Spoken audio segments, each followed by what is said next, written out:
Hi guys, today we are going to be taking a look at how to use your new vaping kit for the first time.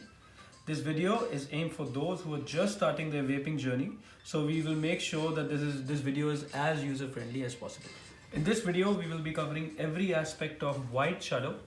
So let's do the unboxing first and see what we've got in there. As you can see, we've got a user manual that you can always go through. We've got a couple of coils. This is again the battery mod. We've got a glass. We've got a couple of shock absorbers that you can always put on the glass. I can show you how. We've got this charging cable. So let's assemble this first. This is the drip tip.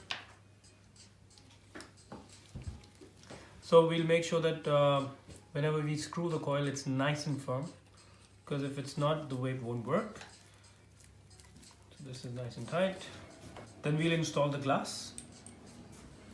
Make sure it's nice and firm, because we don't want the flavor to be leaking.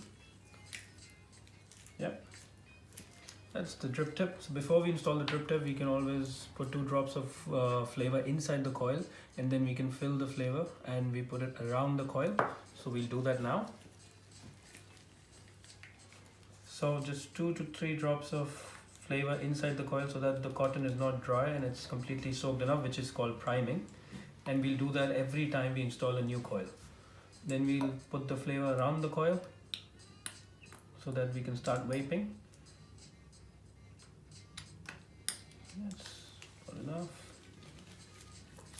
So we'll screw the drip tip now and make sure it's nice and firm, because basically these are little pieces, and if any one of them is not screwed up properly, the vape will not work. Okay then, so this is ready to use now.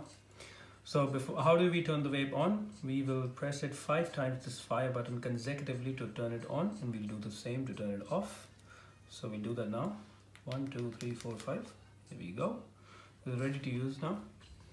Now how do we vape actually? We inhale first and then we press the fire button, because if we do the other way around, then the coil might die sooner.